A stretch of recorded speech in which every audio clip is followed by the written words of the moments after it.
Chapter 8. Mina Murray's Journal.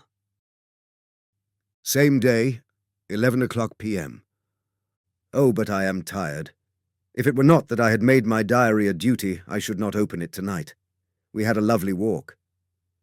Lucy, after a while, was in gay spirits, owing, I think, to some dear cows who came nosing towards us in a field close to the lighthouse and frightened the wits out of us. I believe we forgot everything. Except, of course, personal fear. And it seemed to wipe the slate clean and give us a fresh start. We had a capital, severe tea at Robin Hood's Bay in a sweet little old-fashioned inn with a bow window right over the seaweed-covered rocks of the Strand. I believe we should have shocked the new woman with our appetites. Men are more tolerant, bless them. Then we walked home with some, or rather many, stoppages to rest, and with our hearts full of a constant dread of wild bulls. Lucy was really tired, and we intended to creep off to bed as soon as we could. The young curate came in, however, and Mrs. Westenra asked him to stay for supper. Lucy and I had both a fight for it with the dusty miller. I know it was a hard fight on my part, and I am quite heroic. I think that some day the bishops must get together and see about breeding up a new class of curates who don't take supper, no matter how hard they may be pressed to, and who will know when girls are tired. Lucy is asleep and breathing softly. She has more colour in her cheeks than usual, and looks, oh, so sweet. If Mr. Holmwood fell in love with her, seeing her only in the drawing-room, I wonder what he would say if he saw her now. Some of the new women writers will someday start an idea that men and women should be allowed to see each other asleep before proposing or accepting. But I suppose the new woman won't condescend in future to accept. She will do the proposing herself, and a nice job she will make of it too. There's some consolation in that. I am so happy tonight, because dear Lucy seems better. I really believe she has turned the corner, and that we are over her troubles with dreaming. I should be quite happy if I only knew if Jonathan. God bless and keep him. 11th of August. Diary again. No sleep now, so I may as well write. I am too agitated to sleep.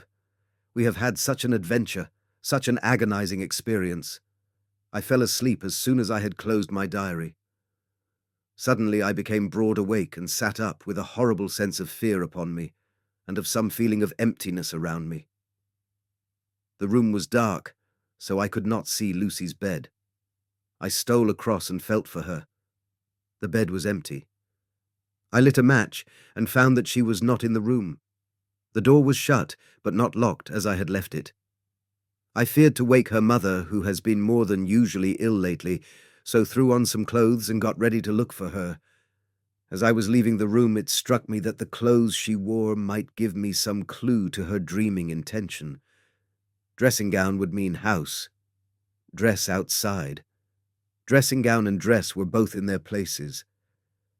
Thank God, I said to myself, she cannot be far, as she is only in her nightdress.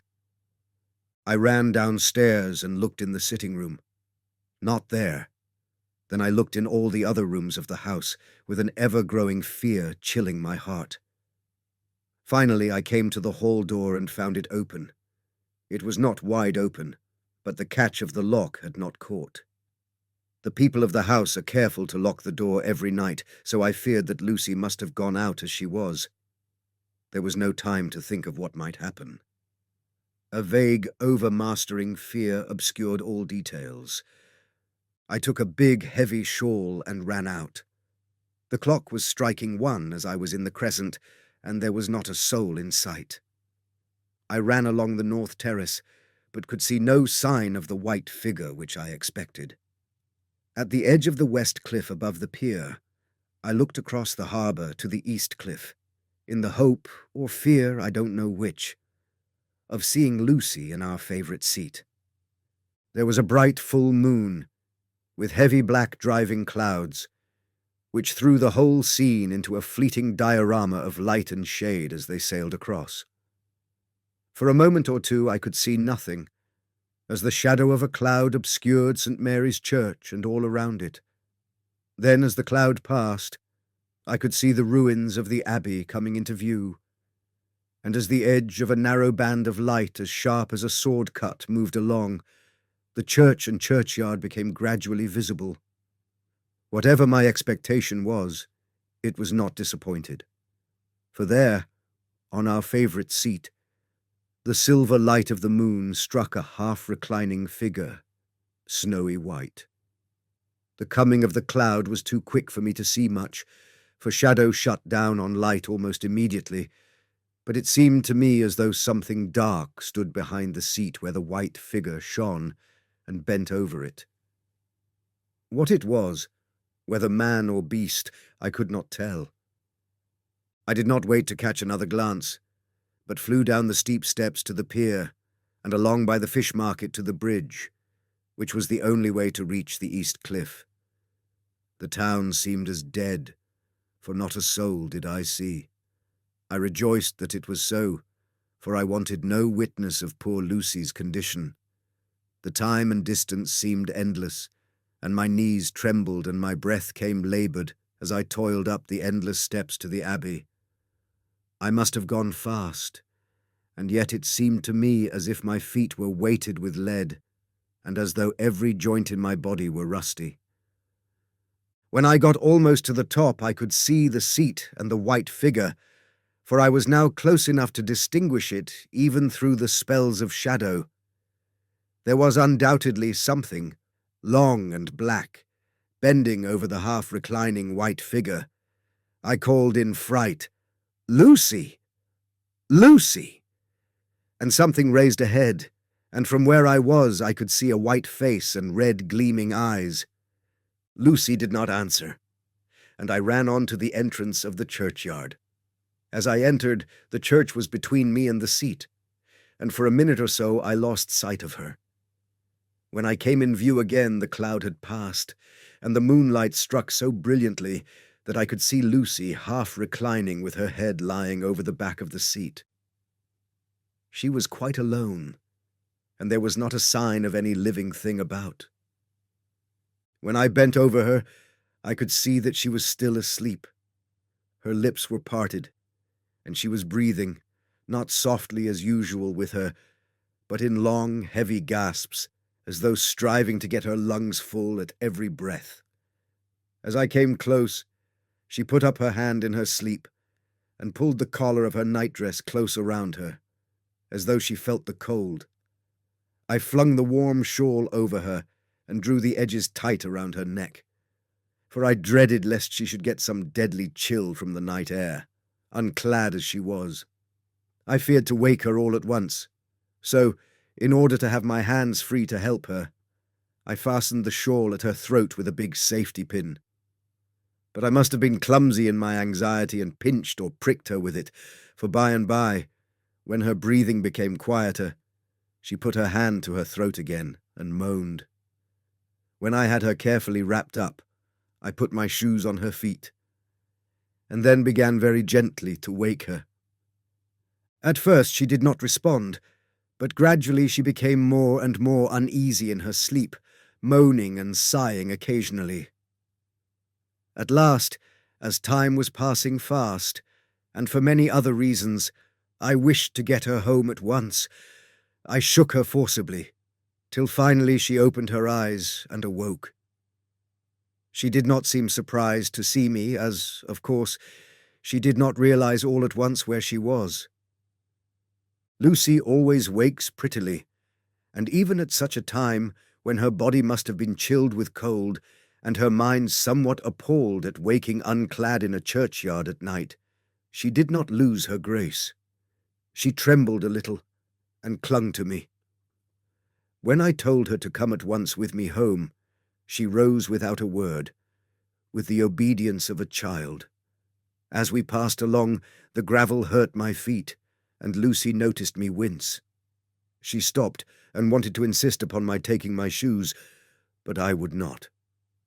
However, when we got to the pathway outside the cruciate, where there was a puddle of water remaining from the storm, I daubed my feet with mud, using each foot in turn on the other, so that as we went home, no one, in case we should meet anyone, should notice my bare feet. Fortune favoured us, and we got home without meeting a soul. Once we saw a man, who seemed not quite sober, passing along a street in front of us. But we hid in a door till he had disappeared up an opening such as there are here, steep little closes or wynns, as they call them in Scotland. My heart beat so loud all the time sometimes I thought I should faint. I was filled with anxiety about Lucy, not only for her health, lest she should suffer from the exposure, but for her reputation in case the story should get wind. When we got in, and had washed our feet, and had said a prayer of thankfulness together, I tucked her into bed. Before falling asleep, she asked, even implored, me not to say a word to anyone, even her mother, about her sleepwalking adventure. I hesitated at first to promise, but on thinking of the state of her mother's health, and how the knowledge of such a thing would fret her, and think, too, of how such a story might become distorted, nay, infallibly would in case it should leak out, I thought it wiser to do so. I hope I did right. I have locked the door, and the key is tied to my wrist, so perhaps I shall not be again disturbed. Lucy is sleeping soundly. The reflex of the dawn is high and far over the sea. Same day, noon. All goes well. Lucy slept till I woke her and seemed not to have even changed her side. The adventure of the night does not seem to have harmed her. On the contrary, it has benefited her, for she looks better this morning than she has done for weeks. I was sorry to notice that my clumsiness with the safety pin hurt her. Indeed, it might have been serious, for the skin of her throat was pierced. I must have pinched up a piece of loose skin and have transfixed it, for there are 2 little red points like pinpricks, and on the band of her nightdress was a drop of blood.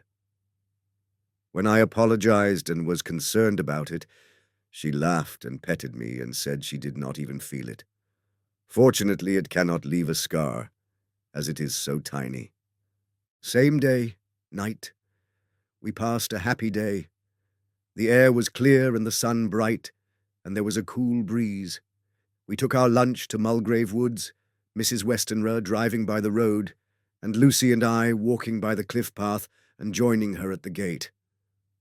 I felt a little sad myself, for I could not but feel how absolutely happy it would have been had Jonathan been with me. But there, I must only be patient. In the evening we strolled in the casino terrace and heard some good music by Spohr and Mackenzie, and went to bed early. Lucy seems more restful than she has been for some time, and fell asleep at once. I shall lock the door and secure the key the same as before, though I do not expect any trouble tonight. 12th of August. My expectations were wrong, for twice during the night I was wakened by Lucy trying to get out. She seemed, even in her sleep, to be a little impatient at finding the door shut, and went back to bed under a sort of protest. I woke with the dawn, and heard the birds chirping outside of the window. Lucy woke too, and I was glad to see was even better than on the previous morning. All her old gaiety of manner seemed to have come back, and she came and snuggled in beside me and told me all about Arthur. I told her how anxious I was about Jonathan, and then she tried to comfort me. Well, she succeeded somewhat, for though sympathy can't alter facts, it can make them more bearable. 13th of August. Another quiet day, and to bed with the key on my wrist as before.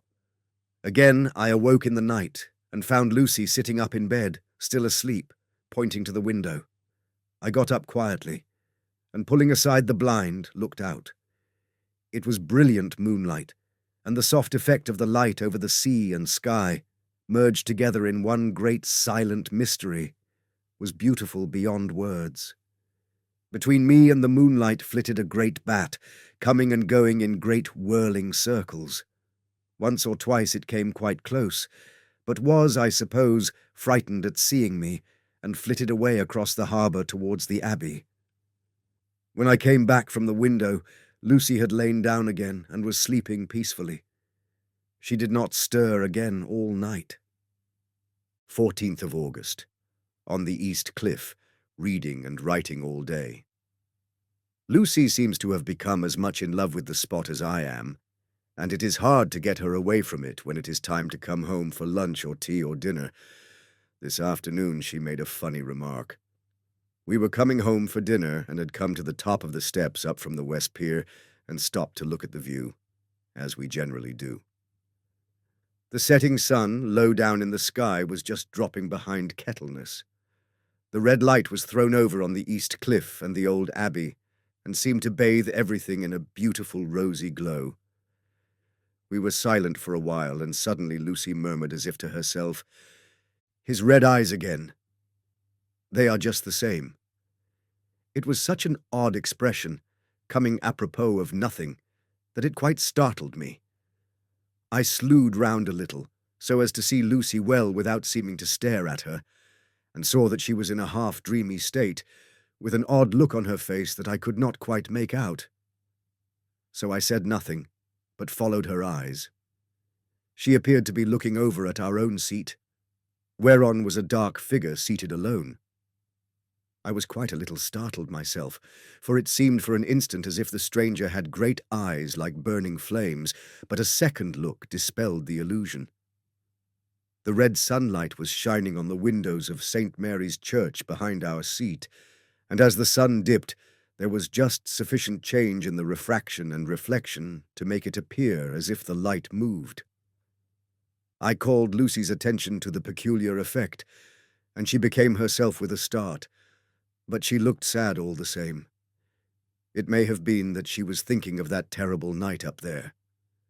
We never refer to it, so I said nothing, and we went home to dinner. Lucy had a headache and went early to bed. I saw her asleep, and went out for a little stroll myself. I walked along the cliffs to the westward, and was full of sweet sadness, for I was thinking of Jonathan. When coming home, it was then bright moonlight, so bright that, though the front of our part of the crescent was in shadow, everything could be well seen. I threw a glance up at our window, and saw Lucy's head leaning out. I opened my handkerchief and waved it. She did not notice or make any movement whatever. Just then, the moonlight crept round an angle of the building, and the light fell on the window. There distinctly was Lucy, with her head lying up against the side of the window-sill and her eyes shut. She was fast asleep, and by her, seated on the window-sill, was something that looked like a good-sized bird. I was afraid she might get a chill, so I ran upstairs, but as I came into the room she was moving back to her bed, fast asleep and breathing heavily. She was holding her hand to her throat, as though to protect if from the cold. I did not wake her, but tucked her up warmly.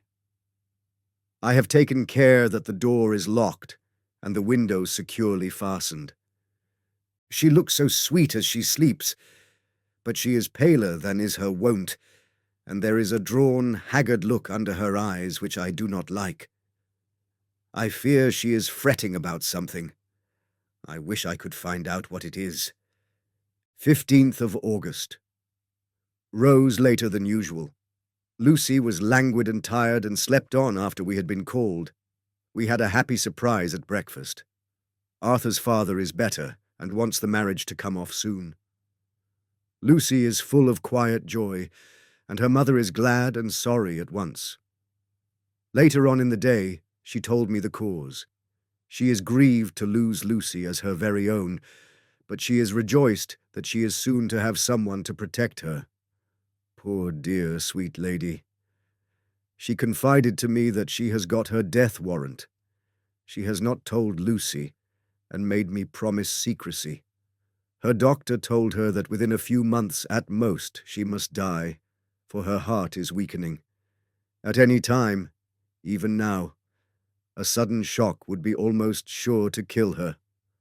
Ah, we were wise to keep from her the affair of the dreadful night of Lucy's sleepwalking. 17th of August. No diary for 2 whole days. I have not had the heart to write. Some sort of shadowy pall seems to be coming over our happiness. No news from Jonathan, and Lucy seems to be growing weaker, whilst her mother's hours are numbering to a close. I do not understand Lucy's fading away as she is doing. She eats well and sleeps well and enjoys the fresh air, but all the time the roses in her cheeks are fading, and she gets weaker and more languid day by day. At night I hear her gasping as if for air. I keep the key of our door always fastened to my wrist at night, but she gets up and walks about the room and sits at the open window. Last night I found her leaning out when I woke up, and when I tried to wake her I could not. She was in a faint. When I managed to restore her, she was weak as water and cried silently between long, painful struggles for breath. When I asked her how she came to be at the window, she shook her head and turned away. I trust her feeling ill may not be from that unlucky prick of the safety pin. I looked at her throat just now as she lay asleep, and the tiny wounds seem not to have healed. They are still open, and, if anything, larger than before, and the edges of them are faintly white. They are like little white dots with red centers. Unless they heal within a day or two, I shall insist on the doctor seeing about them. Letter, Samuel F. Billington and Son, Solicitors. WHITBY TOMESSRS CARTER PATERSONANDCOLONDON. 17th of August. Dear Sirs, herewith please receive invoice of goods sent by Great Northern Railway. Same are to be delivered at Carfax, near Purfleet, immediately on receipt at goods station King's Cross. The house is at present empty, but enclosed. Please find keys, all of which are labelled. You will please deposit the boxes, 50 in number, which form the consignment, in the partially ruined building forming part of the house and marked A on rough diagrams enclosed. Your agent will easily recognize the locality, as it is the ancient chapel of the mansion. The goods leave by the train at 9:30 tonight, and will be due at King's Cross at 4:30 tomorrow afternoon. As our client wishes the delivery made as soon as possible, we shall be obliged by your having teams ready at King's Cross at the time named and forthwith conveying the goods to destination. In order to obviate any delays possible through any routine requirements as to payment in your departments, we enclose check herewith for £10, receipt of which please acknowledge. Should the charge be less than this amount, you can return balance.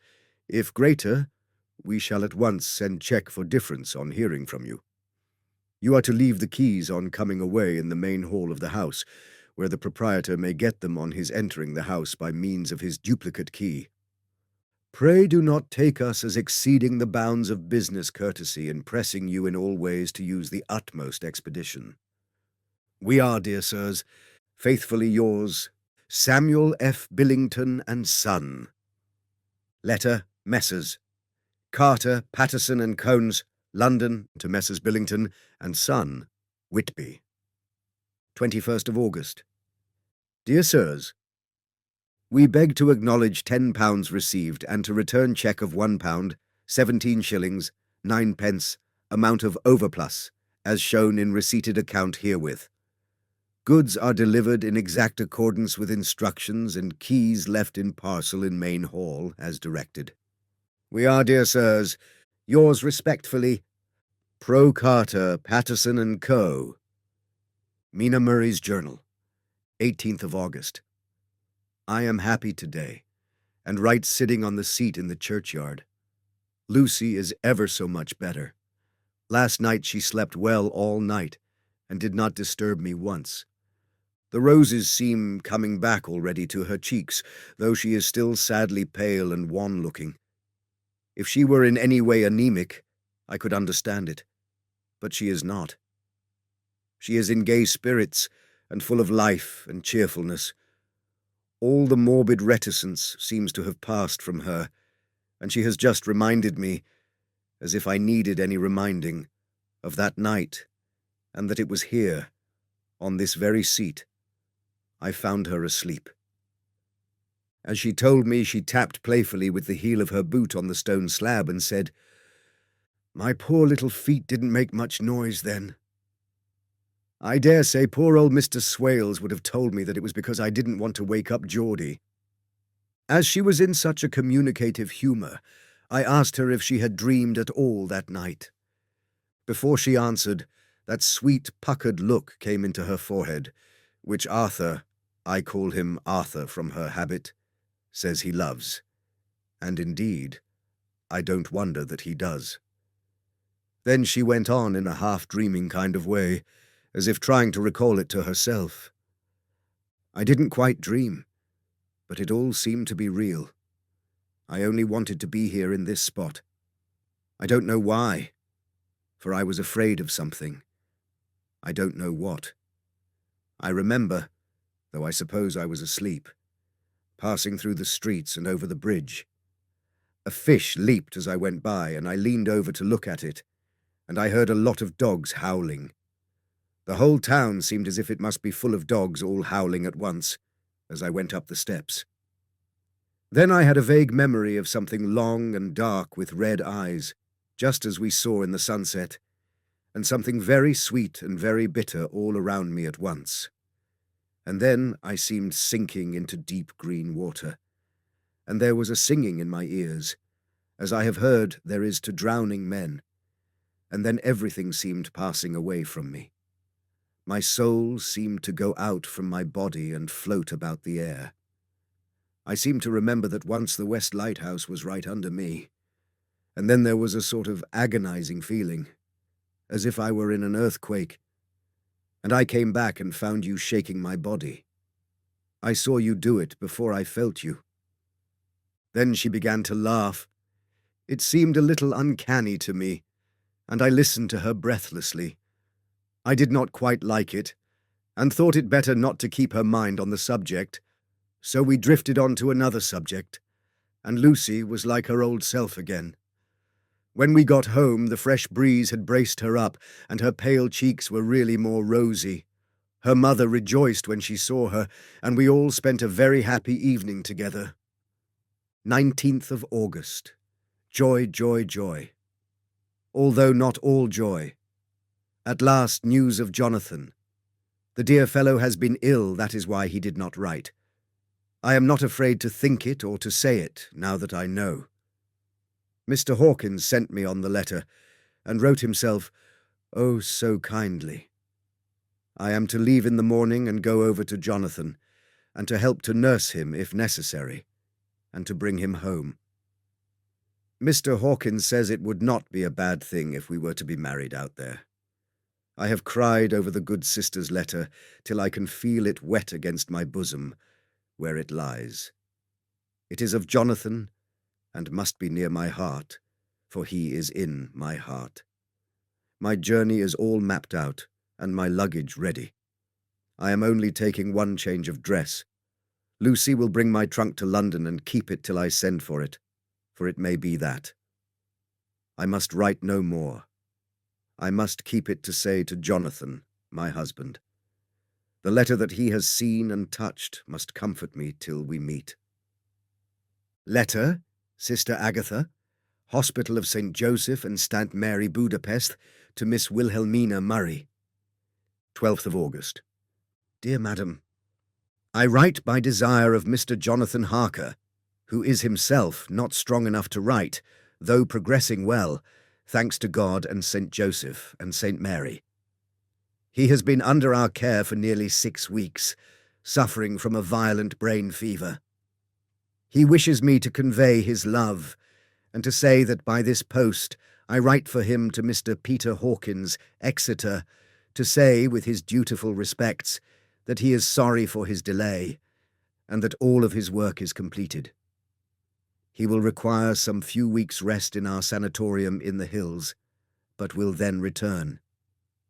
He wishes me to say that he has not sufficient money with him, and that he would like to pay for his staying here, so that others who need shall not be wanting for belp. Believe me, yours with sympathy, and all blessings. Sister Agatha. P.S. My patient being asleep, I open this to let you know something more. He has told me all about you, and that you are shortly to be his wife. All blessings to you both. He has had some fearful shock, so says our doctor, and in his delirium his ravings have been dreadful, of wolves and poison and blood, of ghosts and demons, and I fear to say of what. Be careful of him always, that there may be nothing to excite him of this kind for a long time to come. The traces of such an illness as his do not lightly die away. We should have written long ago, but we knew nothing of his friends, and there was nothing on him, nothing that anyone could understand. He came in the train from Klausenburg, and the guard was told by the station master there that he rushed into the station shouting for a ticket for home. Seeing from his violent demeanour that he was English, they gave him a ticket for the furthest station on the way thither that the train reached. Be assured that he is well cared for. He has won all hearts by his sweetness and gentleness. He is truly getting on well, and I have no doubt will in a few weeks be all himself. But be careful of him for safety's sake. There are, I pray God and Saint Joseph and Saint Mary, many, many happy years for you both. D.R. Seward's Diary, 19th of August. Strange and sudden change in Renfield last night. About 8 o'clock he began to get excited and sniff about as a dog does when setting. The attendant was struck by his manner, and knowing my interest in him, encouraged him to talk. He is usually respectful to the attendant and at times servile, but tonight, the man tells me, he was quite haughty. Would not condescend to talk with him at all.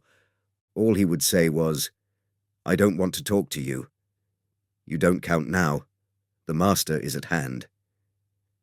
The attendant thinks it is some sudden form of religious mania which has seized him.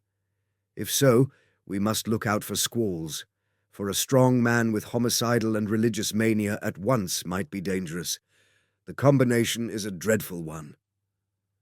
At 9 o'clock, I visited him myself. His attitude to me was the same as that to the attendant. In his sublime self-feeling, the difference between myself and the attendant seemed to him as nothing. It looks like religious mania, and he will soon think that he himself is God. These infinitesimal distinctions between man and man are too paltry for an omnipotent being. How these madmen give themselves away! The real God taketh heed lest a sparrow fall. But the God created from human vanity sees no difference between an eagle and a sparrow.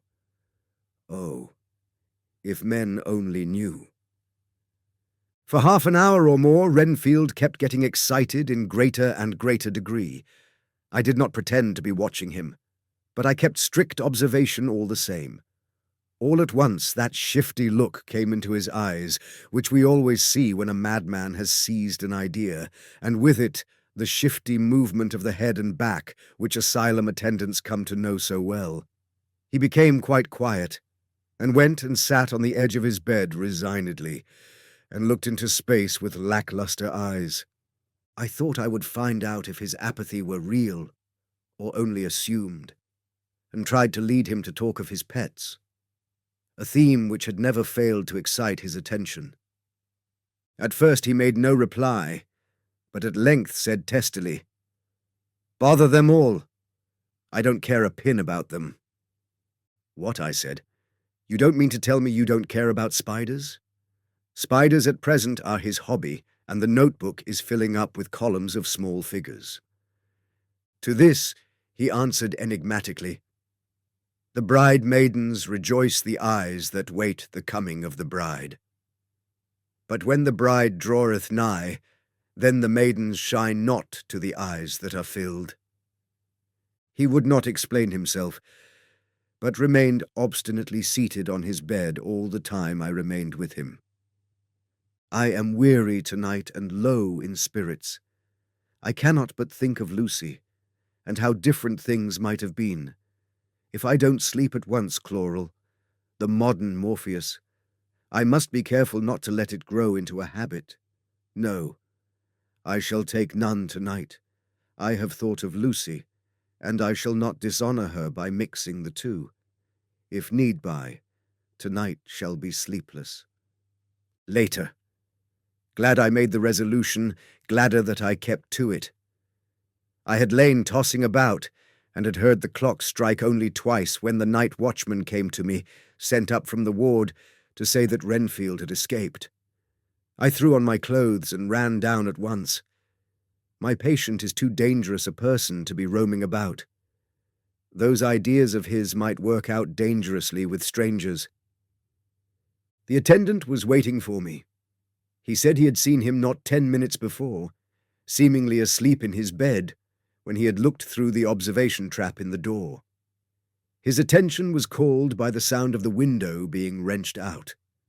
He ran back and saw his feet disappear through the window, and had at once sent up for me. He was only in his night gear, and cannot be far off. The attendant thought it would be more useful to watch where he should go than to follow him, as he might lose sight of him whilst getting out of the building by the door. He is a bulky man, and couldn't get through the window. I am thin, so with his aid, I got out, but feet foremost, and as we were only a few feet above ground, landed unhurt. The attendant told me the patient had gone to the left and had taken a straight line, so I ran as quickly as I could. As I got through the belt of trees, I saw a white figure scale the high wall, which separates our grounds from those of the deserted house. I ran back at once, told the watchman to get 3 or 4 men immediately and follow me into the grounds of Carfax, in case our friend might be dangerous. I got a ladder myself, and crossing the wall, dropped down on the other side. I could see Renfield's figure just disappearing behind the angle of the house, so I ran after him. On the far side of the house I found him pressed close against the old iron-bound oak door of the chapel. He was talking, apparently to someone, but I was afraid to go near enough to hear what he was saying, lest I might frighten him, and he should run off. Chasing an errant swarm of bees is nothing to following a naked lunatic when the fit of escaping is upon him. After a few minutes, however, I could see that he did not take note of anything around him, and so ventured to draw nearer to him, the more so as my men had now crossed the wall and were closing him in. I heard him say, "Dot. I am here to do your bidding, master. I am your slave, and you will reward me, for I shall be faithful. I have worshipped you long and afar off. Now that you are near, I await your commands, and you will not pass me by, will you, dear master, in your distribution of good things? He is a selfish old beggar anyhow. He thinks of the loaves and fishes even when he believes his is in a real presence. His manias make a startling combination.